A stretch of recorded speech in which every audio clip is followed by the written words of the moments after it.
she literally grabbed my son and began to run. It caught me off guard because I honestly could not fathom what was actually happening. My son starts screaming loudly because he was so scared, and this lady is just like, "Don't worry sweetie, he won't hurt you, I promise." Suddenly I snap back into reality and I begin to chase after this crazy wench. While running through the store, I yell for people to stop her and that she's kidnapping my son, and thankfully a worker stops her before she makes the exit. "Lady, why are you stopping me? This Mexican here is trying to kidnap my grandson." My son literally is bawling his eyes out and extending his arms out calling for me. This lady was relentless and would not let go until my son, even after he slaps her face multiple times. I laughed a little, not gonna lie. At this point a manager shows up and asks what's going on. The lady spoke before me. "Lady, this," pointing at me, "pervert is trying to kidnap my grandson and I was just trying to escape." Me? "That's my son, you freaking psycho. Now let him go." The manager didn't know what to believe. I don't blame him, he was caught in a weird situation. So I pulled out my phone and showed him pictures of me and my son that dated a year or so back as proof. This lady still would not give up and accused me of faking them. Like, how would you do that exactly? I'll never know, but whatever. Sadly, there were two other ladies there taking the psycho's side and said I was attempting to kidnap my own son because there was no way we were family because of our different skin tones. One even called the police, which I was actually happy about because I knew they'd be able to review the security cameras. Even still, I called my wife to see if she could come to the store to get this situation cleared up quicker. As soon I told her what was going on, she zoomed to the store. She got there about the same time as the police. The crazy ladies were giving their statement to the cops when my wife walked in. As soon as she walked in,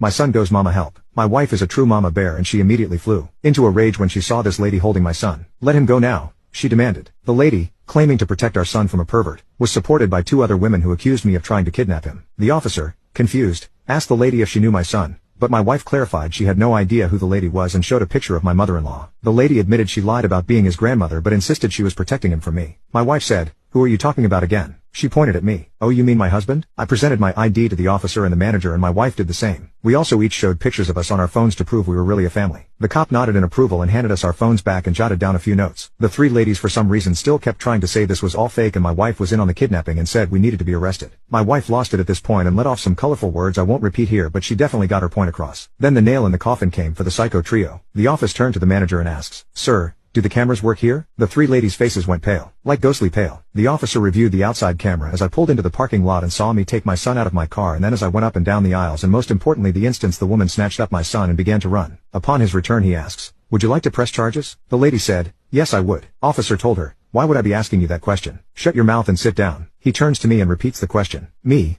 Absolutely. Lady 1 was charged with attempted kidnapping, false imprisonment, providing a false police report, and child endangerment. The other two were also charged with providing a false police report as well. To make matters worse for Lady, my son bruises easily and she left some terrible spots on him from where she was grasping him. But he's fine. This added a charge of child abuse to her rap sheet.